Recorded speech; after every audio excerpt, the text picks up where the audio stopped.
저희는 매 주일 오후에 제자훈련이 있습니다. 지금 6년 차 6기 제자훈련이 주일마다 있는데요. 지난 주일 제자 모임 끝나고 월요일쯤인가 단체 카톡방에 이런 질문이 올라왔습니다. 제자반 중에 한 명이 이제 물은 건데요. 하나님은 왜 에덴 동산에 선악과를 만들어 놓으셨나요? 였습니다. 여러분 이해하시죠? 굳이 거기다 안 만들어 놓으셨으면 아담과 하와가 안 따먹고 우리도 죄인 안 됐을 텐데 왜 만들어 놓으셔가지고 우리까지 다 죄인 되게 했느냐, 뭐 그런 요지입니다. 한 주가 다 지나도록 아무도 답을 안 해서 제가 이렇게 썼습니다. 누가 답 좀 해주시지요. 그랬더니 집사님 한 분이 눈치 빠르게 답을 잘 해주셨습니다. 그 대답의 핵심은 이거였습니다. 하나님이 인간에게 자유의지를 주셨다는 것입니다. 그러니까 하나님은 사람을 당신의 친구로 자유의지를 가지고 살게 해주셨다는 거죠. 그러니까 강제로 로봇처럼 억지로 선악과 따먹지 못하게 하고 억지로 하나님 섬기게 하는 그런 관계, 그런 신앙이 아니라 원하는 대로 살 수 있는 자유의지가 있지만 그 자유의지로 선악과를 따먹지 않고 하나님을 섬기는, 그거를 원하셨다라고 답을 잘 해줬습니다. 아주 명쾌하고 좋은 답변이었고요. 여러분, 저희가 제자훈련을 계속하지만 제자훈련의 운영하는 방식의 핵심이 여기에 있습니다. 무슨 말이냐면 제가 혼자 일방적으로 가르치는 것보다는 저도 필요하면 설명을 해드리지만 서로 소그룹이라고 하는 환경에 둘러앉아서 한 분 한 분이 질문에 대해서 대답을 해보고 또 옆에 있는 분들이 자신의 생각과 경험을 나누면서 함께 배우는 거예요. 목사에게만 배우는 게 아니라 서로에게서 배우는 그런 환경 조성. 그래서 제자훈련을 마치신 분들은 저희는 기대하기를 건강한 그리스도인이 되시는 거죠.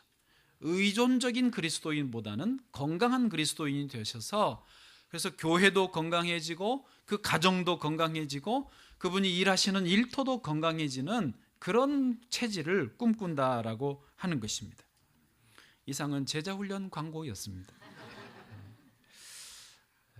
뒤에 이 말이 연결될 것입니다. 오늘은 제목이 3.1 운동 정신인데요. 여러분 내일 모레면 3.1절입니다. 97주년이 됩니다. 벌써 3년 더 있으면 100주년. 1919년에 발생했으니까 지금 2016년 아닙니까? 그때 당시에 일본은 우리나라 조선을 군대의 힘으로 무력으로 억압으로 침탈하고 강점하여서 모든 분야에서 수탈을 해갔습니다. 특별히 우리 조선 국민의 언론, 출판, 집회, 결사의 자유, 이 정치적인 기본권을 다 박탈을 했고요. 일본에 항거하는 이거 안 됩니다라고 외치는 운동가들을 죽이고 감옥에 집어넣었습니다. 어떤 형태의 반일 운동도 용납하지 않았습니다. 심지어 조그만 잘못, 별거 아닌 죄를 지어도 아주 혹독하게 벌을 주어서 공포정치, 두려움 정치를 했습니다. 그리고 토지, 지하자원, 식량 이것들을 죄다 걷어가면서 농민들, 일반 백성들의 삶이 크게 어려워지면서 불만이 이제 생겨나게 됐습니다. 근데 마침 그때쯤에, 그러니까 1년 전 1918년 1월에 미국의 윌슨 대통령이라고 하는 분이 여러분 아마 들어보셨을까요? 민족 자결주의 원칙이라는 것을 발표합니다. 이게 뭐냐면 각 나라 민족은 그 나라 독립의 문제를 스스로 결정하게 하자라는 원칙이었습니다. 외국에 있던 또 한국의 우리 선각자들이 얼씨구나 옳다구나 하면서 이때다 우리가 독립만세 운동을 일으키자, 조선의 독립을 선언하자, 그러면 이 열강들이 도와줄 것이다 라고 기대하면서 3월 1일을 D-Day로 만세 운동을 준비합니다. 상해에서도 미국에서도 만주와 연해주에서도 우리나라에서도 다 준비했습니다. 3월 1일이 됐습니다. 여러분 아시는 대로 서울, 평양, 의주, 선천, 안주, 원산, 진남포에서 만세운동이 먼저 시작이 됐습니다. 그 다음 날 되니까 3월 2일엔 함흥, 수안, 황주, 중화, 강서, 대동, 해주, 개성으로 확대됐습니다. 여러분 지금 이틀 왔는데요, 지금까지 나열한 지명들 별로 많이 못 들어보신 동네들이죠. 왜냐하면 대부분 이북 지역입니다. 그리고 지금 읊어드린 지역들이 대부분 교회들이 활발하게 서서 그리스도인들이 많이 있던, 그나마 그 조직들이 있어서 신앙인들이 앞장서 만세운동을 주도했기 때문에 이런 지역에서 먼저 퍼지게 된 것입니다. 그리고 그 다음날 3월 3일에는 이제 서울에서 고종 황제 장례식이 있었는데 많은 사람들이 모여왔다가 이 만세운동에 부분적으로 참여하고 알고서 또 그 다음엔 자기 고향으로 동네로 내려가서 또 만세운동을 일으킵니다. 그래서 3월 10일 한 열흘 뒤에는 한강 이남, 전라도, 경상도, 강원도, 충청도 지역에서도 이 만세운동이 퍼져나가게 됩니다. 이때는 또 국면이 달라졌는데 앞에서는 성각자들, 지식인들, 또 공부한 학생들 중심이었다면 이때는 농민들, 노동자들, 상인들까지 다 여기에 참여하게 되면서 전국적으로 전 계층으로 확대됩니다. 일제가 당시에 무력으로 무자비하게 3.1 운동을 진압을 했는데요, 일제가 자기들이 통계를 냈어요. 3.1 운동이 3개월 정도 지속이 됐고 3개월 동안 진압을 하면서 7,509명이 사망했다. 별로 안 놀라셔도 뭐 상관없습니다. 15,961명이 상해를 입었다. 그리고 46,948명이 구금되었다. 그리고 교회는 47개가 파괴되거나 불탔고 학교는 2개가 문 닫았고 무너졌고 민가는 715채가 불타 없어졌다. 여러분 요게요, 이 피해만 해도 적지 않은데 이 통계는 일본이 낸 통계입니다. 아무래도 축소했지 않겠습니까? 그러므로 이거보다 훨씬 더 많은 피해가 있었지만은 그래도 3.1 운동을 우리나라가 감행을 한 것입니다. 국민들이요. 이것 때문에 몇 가지가 영향이 있었는데 일본은 그 전까지 1919년 그 전까지는 무단 통치였어요. 그러니까 강제로, 폭력으로, 억압으로 막 누르면 될 줄 알았는데 만세운동이 일어난 걸 보고 조선 사람들은 정신이 살아있구나. 그래서 문화정치로 바꿉니다. 이 말은 조선의 정신을 말살해야 우리가 완전히 먹을 수 있겠다 싶어서 언어를 못 쓰게 하고 창씨개명을 시키지 않습니까? 그래서 이 문화정치로, 그러니까 폭력으로는 안 하지만은 계속 우리 조선 사람들의 정신을 일본화하려고 신사참배도 강요하는 그런 정치로 바뀌었습니다. 한국의 우리나라의 3.1 운동이 영향을 받아서 중국에서 5.4 운동이 일어났고요, 만세 운동이 일어났고요, 인도의 간디가 비폭력 운동, 이집트의 자주 운동, 터키의 민족 운동에 영향을 끼치게 되었습니다. 할렐루야. 알고 보면 대단한 나라예요. 그런데 만세 운동을 했던 우리 조선의 국민들도, 우리나라 백성들도 배운 게 2가지가 있었습니다. 하나는 뭐냐면 힘을 길러야 되겠구나 였습니다.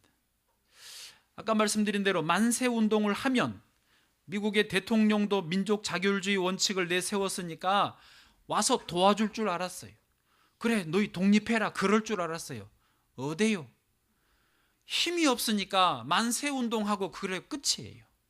다치고 죽고 파괴되고 무너지고 그렇게 끝이더라고요. 힘을 길러야 되겠구나. 그래서 상해 임시정부를 세우고 만주에 군사학교를 세우고 그리고 군자금을 민간인들이 모아서 계속해서 보내게 됩니다. 그리고 실제로 이제 그 군인들을 양성하게 되는 것이죠.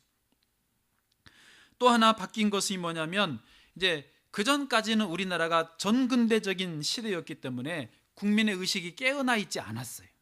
그런데 만세운동을 하다 보니까 얼결에하고 또 하다 보니까 조직이 만들어지고 해서 우리 국민들의 어떤 시민의식, 정치의식, 이런 체계적인 운동의식이 생겨나게 됩니다. 그래서 여러분 들어보셨을 거예요. 국채보상운동, 금모으기 운동, 지금도 가끔 하죠. 물산장려운동이라고. 예, 그때 신문에 이런 거 나와요. 그 광목 그 장사하는 분이 광고를 이렇게 씁니다. 물산장려운동을 이용해서 우리가 만든 것 우리가 쓰자, 우리 광목, 그래가지고 신문에 그런 광고가 지금도 있습니다. 그런 운동, 국채보상운동, 금모으기 운동, 물산장려운동 같은 이런 전 국민적인 운동을 체계적으로 할 수 있는 그런 시민의식, 정치의식, 국가를 사랑하는 의식들이 우리나라 국민들에게 3.1운동 때문에 생겼다는 것입니다. 자, 이 3.1운동의 정신은 우리 기독교 정신과 하나라고 볼 수 있습니다. 아까 중간에도 말씀드렸지만 3.1운동을 실제로 처음에 조직적으로 주도하고 앞장서 일을 했던 분들이요, 대부분 다 기독교인들입니다. 유관순도 기독교인이죠. 민족 독립선언서에 서명했던 지도자 33명 중에 16명이 기독교인이죠. 이분들은요, 자기들이 다 죽을 줄 알고 최소 감옥에 들어갈 줄 알고 서명을 한 분들입니다. 그 정신이 어디에 있느냐? 몸은 죽여도 영혼은 죽이지 못하는, 그들을 두려워하지 않고 우리의 자주 독립을 위해서 기꺼이 서명하고 운동에 나섰던 분들입니다.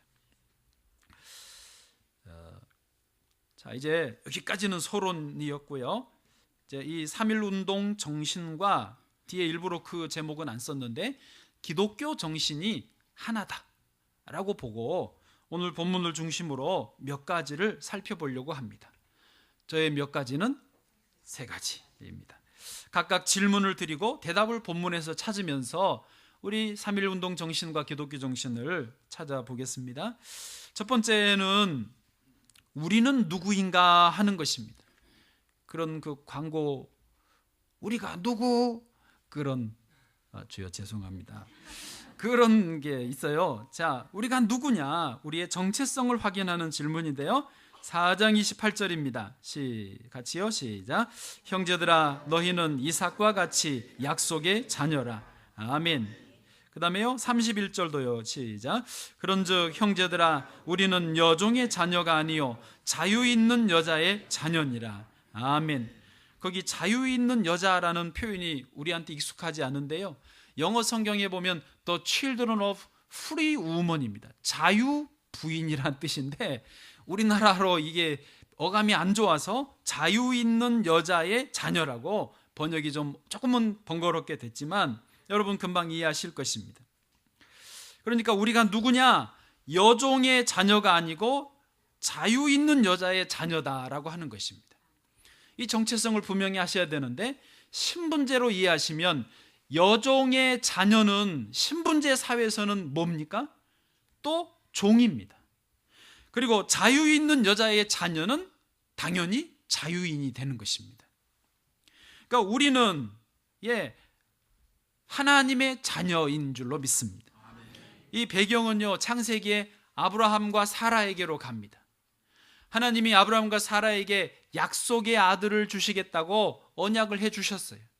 기다려도 안 주시니까 자기들 인간적인 생각으로 육신의 방법으로 사라 대신에 몸종 하갈, 애굽 여인 하갈을 아브라함과 동침하게 해서 아들을 얻습니다. 그래서 육신의 아들, 인간의 계산적인 아들 이스마엘이 태어납니다. 그런데 나중에 정말로 때가 되니까 아브라함과 사라 사이에 언약의 아들 이삭이 태어난 것입니다.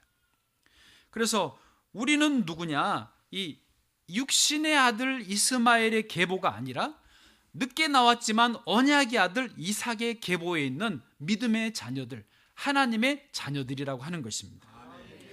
종이 아니에요, 자녀예요. 종은요, 차이가 자녀하고 많이 다릅니다. 종은 시키는 것만 하지만 자녀는 시키는 것을 할 수도 있고 안 할 수도 있고 선택권이 자녀에게 있어요. 종은요, 주인에게 함부로 가까이 못 갑니다. 함부로 말도 못 붙입니다. 자녀는요, 가까이 갈 뿐더러 항상 부모하고 같이 지냅니다. 저기 엄마하고 항상 저렇게 품에 안겨서 쪼르르 있습니다. 종은요, 주인의 재산을 유산으로 받을 수 없지만 자녀는 유업을 다 물려받는 것입니다. 할렐루야. 로마서 8장 14절 15절입니다. 무릇 하나님의 영으로 인도함을 받는 사람은 곧 하나님의 아들이라. 15절은 같이요. 너희는 시작. 너희는 다시 무서워하는 종의 영을 받지 아니하고 양자의 영을 받았으므로 우리가 아빠 아버지라고 부르짖느니라. 아멘. 할렐루야. 우리는 하나님의 자녀예요. 자녀는 자유가 있어요. 자녀는요 특별한 관리와 사랑을 받습니다.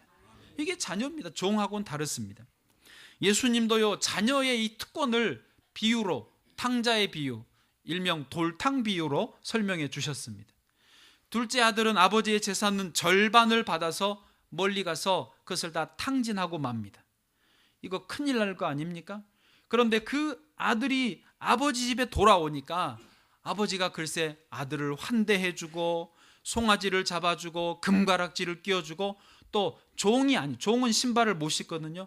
아들이니까 신발을 신겨주는 거예요. 왜요? 이유는 딱 하나입니다. 아들이니까, 자녀이니까 그렇게 했다는 것입니다.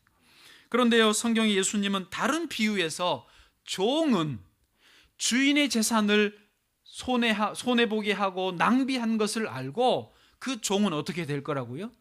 쫓겨날 거라고 말씀하시는 것입니다. 아들은 다 탕진을 해도 다시 맞이해 주시는데 종은 집에 있어서 열심히 일하다가 탕진하면, 소진시키면 쫓겨난다는 거예요. 그게 무슨 차이예요? 아들과 종의 차이라는 것이죠. 여러분, 오늘 3.1운동 정신과 우리 기독교 정신의 첫 번째 확인할 것은 내가 누구냐, 나의 정체성이 뭐냐 하는 것입니다. 우리는 자유 있는 자의 자녀, 즉 하나님의 자녀로서 이 자유의지를 가지고 있다. 이것을 확인하실 수 있기를 바랍니다. 그 다음에 두 번째, 조금 빨리 넘어가죠. 좋습니다, 시간. 두 번째는요, 우리가 자유인 하나님의 자녀인데, 자유를 가진 하나님의 자녀인데 도대체 우리를 억압하는 것이 무엇이냐, 무엇이 우리를 억압해서 이 자유를 누리지 못하게 만드느냐 하는 것입니다. 본문의 29절 보십시오. 29절입니다. 같이요. 시작. 그러나 그때 육체를 따라 난 자가 성령을 따라 난 자를 박해한 것 같이 이제도 그러하도다. 아멘. 여러분, 아까 이스마엘이 한참 형이고요, 이삭이 한참 동생입니다. 남자애들은요 체격 차이가 워낙에 많이 나면 꼼짝을 못하는 것입니다. 육체의 아들 이스마엘이 성령을 따라 난 아들 이삭을 박해하는 거예요. 조롱하고 때리고 업어치기 매치기를 하면서 박해를 한다라는 것입니다. 왜요? 힘이 있으니까. 그런데 그것처럼 지금도 그러하도다, 이제도 그러하도다, 그런 일이 지금도 우리에게 일어나고 있다라고 하는 것입니다. 그럼 그게 뭐냐? 뭐가 도대체 우리를 지금도 박해하느냐? 그 대답이 5장 1절에 있습니다. 맨 뒤쪽에 보시면 그러므로 굳건하게 서서 다시는 종의 멍에를 매지 말라. 지금 우리를 박해하고 억압하는 것은 종의 멍에라고 말씀이 힌트를 주고 있습니다. 종의 멍에가 뭐냐? 이제 저를 보시죠. 안데르센 동화에 인어공주라고 있습니다. 예쁘게 생긴 아름다운 인어공주가 바닷가에서 이렇게 노래를 부르고 언니들하고 재밌게 놉니다. 그래서 그 노래 부를 때 그 바닷가에 나왔던 왕자가 그 노래 소리에 반해서 야, 어디서 이 노래가 들리나 그렇고 그런 사이였습니다. 아직은 썸씽이 일어나지 않았는데 어느 날 바다에 있는데 왕자가 탄 배가 침몰하면서 왕자가 바다에 빠집니다. 그 인어공주가 이 왕자님을 건져서 육지로 데려다 주는데 너무 잘생겨서 공주가 사랑에 빠집니다. 왕자를 보내놓고 바다에 돌아온 인어공주는 계속 왕자님 생각만 해요. 그리고 어떻게 왕자님과 다시 만날 수 있을까? 어떻게 결혼할 수 있을까? 그 생각만 합니다. 그러다가 이 왕자에 대한 열병, 이 사랑에 빠져서 어떻게 헤어나지를 못하니까 누구를 찾아가느냐? 바닷속에 마녀를 찾아갑니다. 사정을 다 이야기하니까 마녀가 히히히 하고 기분 나쁘게 웃고는 조건을 제시합니다. 너의 그 아름다운 목소리를 나한테 주렴. 그러면 내가 너에게 두 다리를, 사람의 다리를 주겠다. 그래서 인어공주가 계약서에 사인을 하고 맙니다. 마녀가 목소리를 가져가고 다리를 주면서 조건이 있다. 이제 육지에 나가서 3일 이내로 왕자님과 사랑의 키스를 해야 된다. 인어공주가 이제 두 다리를 가지고 나가서 왕자님을 만납니다. 우여곡절 끝에 만났는데 문제는 왕자님이 자기 얼굴을 모른다는 거예요. 자기 목소리는 노래를 들어서 알아서 말을 해야 되는데 이미 목소리는 마녀한테 뺏겼습니다. 그래서 이러지도 저러지도 못하고 절절매고 있으니까 언니들, 인어공주의 언니들이 와서 어떻게 도와가지고 왕자님이 알게 해요. 그래서 둘이 키스, 사랑의 키스 따다단 하려고 그러는데, 왜 이렇게 좋아하세요? 그때 하필 누가 나타나요? 마녀가 예쁜 공주로 변장해서 짠 하고 나타납니다. 잠깐! 당신을 구해준 것은 그 여자가 아니고 나예요 하면서 말을 하는데, 어디서 많이 듣던 목소리, 마녀가 인어공주의 목소리를 가져갔잖아요. 그래서 왕자는 그 마녀하고 잘 살았다는 이야기입니다. 문제는 인어공주는 3일 내에 사랑의 키스를 못하고 결국은 물거품으로 변합니다. 물거품으로 변했다니까요. 물거품요. 참 저당 잡힌 인생, 얽매인 인생의 슬픈 이야기, 해피 스토리가 아니라 새드 스토리인 것입니다.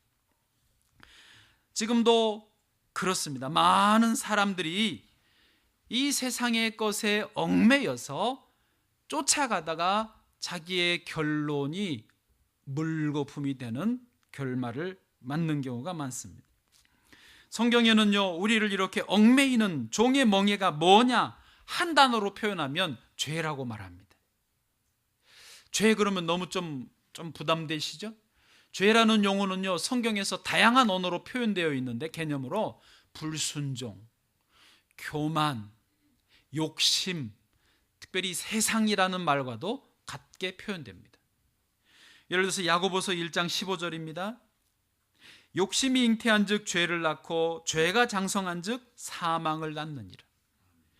로마서 3장 23절 모든 사람이 죄를 범하였음에 하나님의 영광에 이르지 못하였더니. 6장 23절 죄의 삭은 뭐다? 사망이다. 저를 보십시오. 어떤 형태로 오든지요, 죄는 사람에게 찾아와서 자리를 잡으면 그 사람, 그 인생을 저당을 잡아버려요. 계약서를, 도장을 찍는 순간 그는 얽매이는 인생이 되는 것입니다. 그 죄 뒤에는요, 항상 뭐가 있어요? 사탄이 있습니다. 우리는 우리가 원하는 것을 얻는다, 그것을 추구하고 간다 하지만 사탄에게 속아서 욕심을 따라가고 교만을 따라가고 불순종을 따라가고 세상을 따라가다가 무엇이든지 마귀가 그걸 미끼로 주는 거예요. 그리고 계약서에 도장 찍으라는 거예요. 찍고 나면은 그 다음부터는 이제 완전히 멍에에 매이는 거예요. 내가 멍에를 지는 거예요. 고생하면서 평생을 살다가 마지막에 그 꿈을 이루면 그나마 다행인데 이루지도 못하고 물거품 되는 경우가 많다는 것입니다. 그런 덫에 걸렸던 사람이 다윗이었습니다. 잘 나갔어요. 왕도 됐어요. 나라도 넓어졌습니다. 자기가 안 나가도 전쟁을 부하들이 다 해줬습니다. 옥상에 올라가서 거닐다가 한 여인이 목욕하는 소리를 듣고 이 뭐야? 그 덫에 걸려서 간음죄를 범하고 살인죄도 범했잖아요. 너무 괴로운 거죠. 시편 51편 3절 무릇 나는 내 죄가를 아오니 내 죄가 항상 내 앞에 있나이다.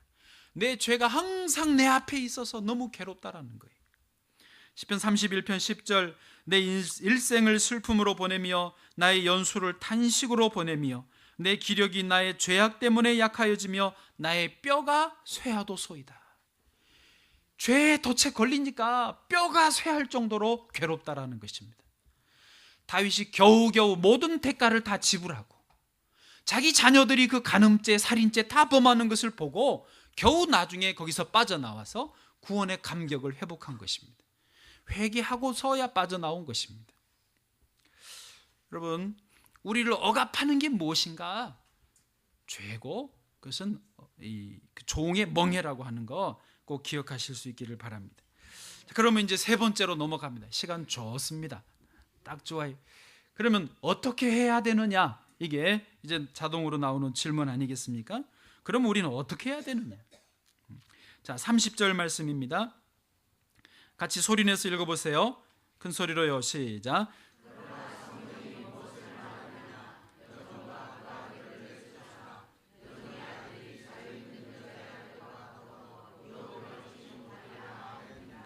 아멘. 거기 여러분 성경이시면 밑줄을 그어보십시오. 여종과 그 아들을 내쫓으라. 어떻게 해야 되느냐? 우리를 억압하고 박해하는 여종과 그의 아들을 내쫓으라는 거예요. 나가! 쫓으라는 거예요. 여러분, 의미, 이 뉘앙스를 잘 살피십시오. 이거는 주여 어떻게 해요? 그러지 말라는, 그렇게 말하는 게 아닙니다. 너가 주체적으로 능동적으로 내쫓아버리라는 거예요. 죄의 멍에 이 사슬을 너 스스로 벗어서 던져버리라는 것입니다. 피동적이 아니에요. 능동적으로 생각하고 결정하고 행동하라는 것입니다. 그런 의미의 같은 의미가 하나 더 있습니다. 5장 1절도 그래요. 5장 1절, 이건 더 큰 소리로 읽어보십시오. 시작. 그리스도께서 우리를 자유롭게 하려고 자유를 주셨으니 그러므로 굳건하게 서서 다시는 종의 멍에를 매지 말라. 아멘. 같은 의미 아닙니까? 분위기가 같아요. 이미 주님은 우리에게 자유를 주셨어요. 아직 안 주신 게 아니에요. 내게 자유가 있어요. 내가 할 것은 나에게 자유가 있다는 것을 알고 내 정체성을 확인하고 나를 억압하는 게 뭔지 확인하고 이제 내가 그놈을 꽉 잡아서 빼서 던져버리는 거, 그게 내가 할 일이라는 거예요.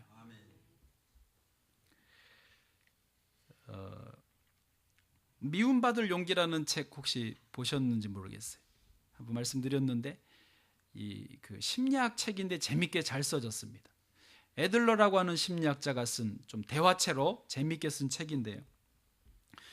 이분의 주장의 핵심이 뭐냐면 프로이드나 융 같은 그런 심리학자들은 사람에게는 원인론이라고 하는 거예요. 원인론. 무슨 말이냐면 어려서 무의식 속에 옛날에 상처받고 힘든 경험, 아팠던 일들이 지금 너가 이렇게 힘들게 되는 원인이다라고 원인론을 말해.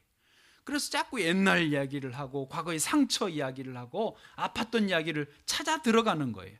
그게 그쪽의 심리학이라면 이 미움받을 용기에서의 애들러 심리학은 결정론이라고 합니다. 옛날에 어떤 상처, 어떤 어려움이 있었던 간에 지금 너가 나는 기쁘게 살겠다, 나는 지금 행복할 것이다, 나는 믿음으로 나아가겠다라고 스스로 결정하면 그렇게 된다라는 거예요. 그 예로 똑같이 상처를 받았는데 형제 간에도 똑같이 상처를 어려서 받았는데 형은 그것을 다 극복하고 오히려 잘 되고 동생은 그때 그 상처에 매여서 여전히 끙끙 앓고 있고 앞으로 나아가지도 못하고 있는 경우가 있잖아요. 그러니까 이분은 결정하면 된다라는 거예요.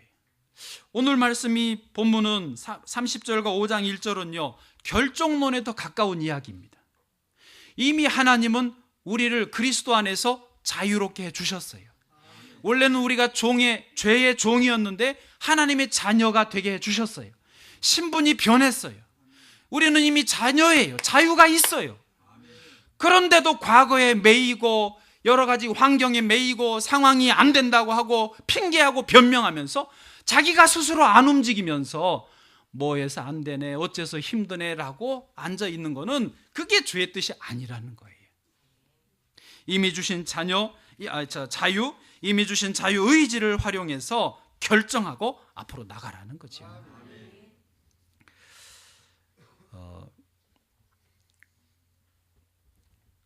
3.1절 3.1운동 정신, 우리 기독교 정신은요, 능동적입니다. 믿음으로 결정하고 지혜로운 선택을 하기를 주님은 우리에게 원하세요. 지금도 우리에게 억지로 뭘 하라고 하지 않으십니다. 너 자유의지를 통해서 모든 것을 정하고 그렇게 나아가라는 거예요. 저는 우리 성도들이 가정에서도 서로 가족 간의 부모와 자녀, 남편과 아내가 서로 너무 매이지 마시기를 바랍니다. 내가 건강한 하나님의 자녀로 자유의지를 가지고 지혜롭게 선택하고 결정하면서 잘 사시기를 바라요. 부모가 잘 살면 자녀는요, 자연스럽게 잘 살게 됩니다. 제발 우리나라 부모님들 자녀에게 좀 매이지 마시고 집착도 너무 하지 마세요. 그냥 좀 내버려 두세요, 좀 제발. 네. 지난주 중에요, 두 건이나 들었어요. 저희 교인 가정은 아니지만 한 달이 건너서 들었는데, 어떤 분은 자기 아들이 이제 고3 재수 삼수하니까 계속 도서관에 같이 따라가서 옆에서 자기도 공부해 줬대요. 도와줄 끼라고. 그래서 저희 안사람이 아유 그러지 말라고, 애가 얼마나 힘들겠냐고 그랬더니 애도 좋아하는 것 같다고 그러면서 2년을 쫓아다녔대요. 짐 싸서 나갔대요. 그냥 옆에 있어주면 좋을 줄 알고. 여러분, 내가 스스로 건강하게 서면요, 상호 의존이 아닙니다. 상호 협력입니다. 의존은 매이는 거고 의지하고 기대는 거라면 그러지 마세요. 내가 주 안에서 자유의지를 가지고 건강하게 사시라고요. 미국 달라스에서 있었던 이야기인데요, 프랑세스 리조라고 하는 여자분인데 자기 남편이 돈도 없이 아이들 넷만 남겨놓고 가버렸대요, 천국으로. 그래서 너무 황당하고 어떻게 살지 막막해서 4명의 자녀들을 불러 모아 앉혀서 일종의 가족회의를 열었답니다. 이제 우리 어떻게 하겠냐 할까? 어떻게 우리가 살림을 하고 니네 공부를 어떻게 해야 되겠느냐 서로 의논을 했대요. 그래서 일단 공부는 열심히 하기로 하고, 할 수 있는 거는 돈은 엄마가 대주는데 안 되는 건 참 어렵다. 그리고 집안일도 이제 같이 해야 되는데 나가서 일해야 된다. 그래서 서로 각자의 의견을 말하고 또 청소 영역을 정하고 그렇게 함께 의사 결정을 했대요. 그래서 이제 남자애도 자기 옷을 빨고 청소를 다 하는데, 며칠 지나고 보니까 남자애가 청소를 잘 안 해. 요령을 피우는 거예요. 마루를 치워야 되는데 잘 안 하고 꾀를 부리니까 또 가족 회의를 해서 이렇게 요령을 부리는데 어떻게 하면 좋겠냐, 또 이 회의에 붙인 거예요. 그랬더니 청소구역을 매일 바꿔가자고, 또 그게 자리가 잡히니까 이제 일주일에 한 번씩 청소구역을 바꿔가자고 해서 또 그렇게 해갔대요. 아이들의 학비나 여러 가지 대줘야 될 게 있는데 감당이 안 되면 또 모였대요. 학교에 이런 돈이 들어가는데 엄마가 대줄 능력이 안 된다, 어떻게 하면 좋겠냐 그랬더니 또 그러면 제가 그거는 다음에 할게요 미루고, 또 어떤 경우는 그건 형이 먼저 하면 내가 기다렸다가 나중에 할게요 미루고, 이러면서 자기들이 스스로 대안을 내놓더래요. 그렇게 해서 참 하나님의 은혜로 이 프랑세스 리조 여사가 4명의 아이들을 다 건강하게 잘 기르고, 그 아이들이 다 각각 삐뚤어지지도 않고 자기 길로 각각 너무 잘 갔다라고 하는 그런 글을 썼습니다. 이분이 그 가족 회의 운영하는 방식, 이 회의를 우리들의 작은 민주주의라고 이름을 붙였다고 합니다. 여러분, 하나님은 우리에게 이미 어린아이에게도 상당 부분 건강한 주 안에서 자유의지를 주셨습니다. 아이들에게 이거 해라 저거 해라 시키고 안 그래도 아이들은 스스로 어느 정도는 잘할 수 있다는 것입니다. 심지어 우리가 하나님의 자녀다, 나에게는 하나님의 자녀로서의 자유의지가 있다라는 것을 알고 나를 억압하는 게 뭔지를 분명히 안다면, 그것을 걷어내버린다면 우리는 더 건강한 삶을 어려운 환경 속에서도 잘 살 수 있다는 것입니다. 스웨덴의 레나 마리아 여러분 잘 아실 거예요. 레나 마리아 여자분인데요, 이분은 태어나면서 양팔 자체가 없었습니다. 다리도 한쪽이 없었어요. 그냥 외다리, 사지 중에 하나밖에 없었습니다.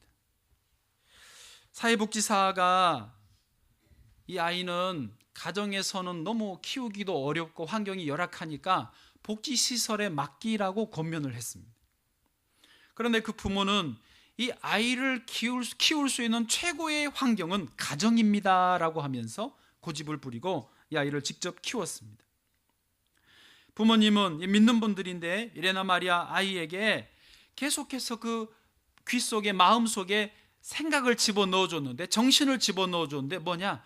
너는 지극히 정상이다. 너는 그냥 다른 아이들과 조금 다를 뿐이지 너는 지극히 정상이다. 아무 문제 없다. 그 생각을 집어넣어 줬습니다. 대개 이런 장애를 가진 잘 큰 사람들이 하는 고백이 꼭 그거예요. 자기들이 정말 어려서는 정상인 줄 알고 살다가 그 유치원이나 학교 들어가서 다른 친구들 보고 처음으로 뭐가 다르네, 이거를 그때 발견한대요. 이 레나 마리아도요 그렇게 했어요. 부모님은 그냥 말만 하지 않고 실제로 이 레나 마리아에게 어려서 모든 것을 다른 집 아이들하고 똑같이 시켰어요. 먹는 것도 너가 스스로 발 하나로 음식을 먹게 합니다. 차도 끓이게 합니다. 나중에는요 그 발 하나로 운전도 합니다. 그리고 레나 마리아가 제일 잘하는 게 뭔가 하고 찾아봤더니 물을 너무 좋아해요. 수영을 너무 잘하는 거예요. 그래서 계속 수영을 할 수 있도록 시키고 훈련을 했더니 1988년 우리나라에서 올림픽이 있었지 않습니까? 일반인들하고 그다음에 이제 장애인들이 와서 올림픽 하는데 그 수영에서 레나 마리아가 금메달을 땄어요. 할렐루야. 또 뭘 잘하는가 보니까 노래를 잘해요. 그래서 노래, 우리나라에 와서 KBS에서 그 노래 했거든요. 나 같은 죄인 이거보다 훨씬 잘했을 거예요. 네. 여러분, 오늘 말씀을 잘 이해하실 수 있기를 바랍니다. 사람은 정신입니다. 우리 기독교도요 사실은요 정신입니다. 저는 지금 선거철이 되어서 여기 지역에 나오는 후보들이 저를 이렇게 만나자고 막 그러고 안 만난다 그러면 아침에 와 있어요. 막 그렇게 예. 어떤 분은 만나고 싶기도 한데, 하여튼 제가 말씀드리고 싶은 거는 선거철이 되니까 저런 분들이 나와서 다 이구동성으로 하는 말이 내가 제일 열심히 할 수 있는 일꾼이라는 것입니다. 그리고 자기가 되면 이 지역을 개발하고 상권을 개발하고 일자리를 창출하고 사람들이 잘 살 수 있게 해줄 능력이 있다, 자신이 있다라고 자기들을 홍보합니다.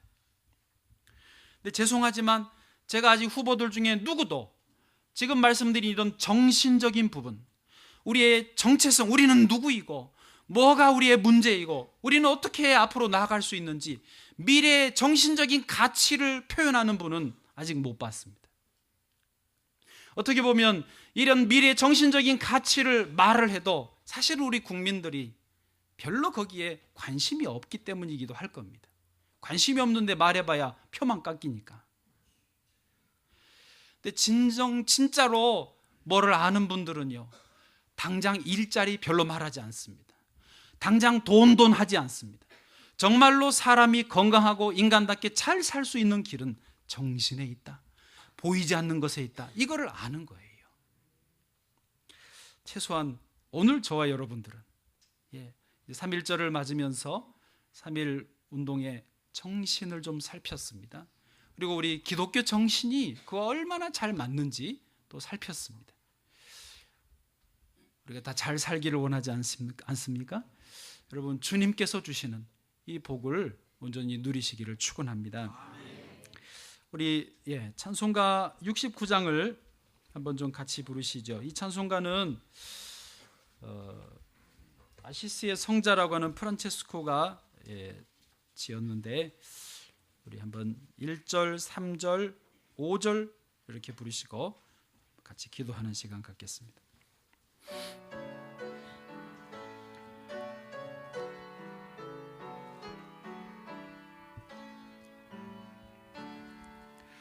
온 천하 만물 우러러 다 다 주를 찬양하여라. 할렐루야 할렐루야. 조금 빛나는 밝은 해, 조금 빛나는 밝은 달, 하나님을 찬양하라. 할렐루야 할렐루야 할렐루야. 3절이요. 저 흘러가는 맑은 물 다 주를 노래하여라. 할렐루야 할렐루야.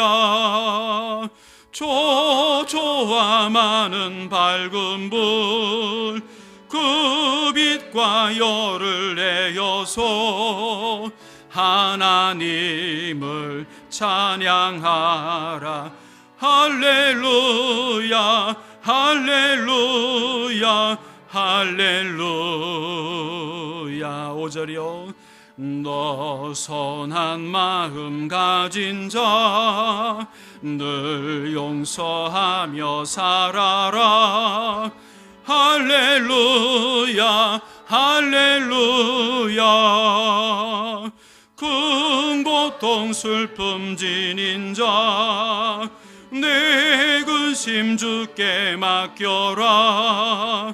하나님을 찬양하라. 할렐루야 할렐루야 할렐루야. 6절입니다. 주 은혜 받은 만민아 다 꿇어 경배하여라. 할렐루야 할렐루야. 성삼위일체 주님께 존귀와 영광 돌려라. 주를 찬양 할렐루야 할렐루야 할렐루야 할렐루야.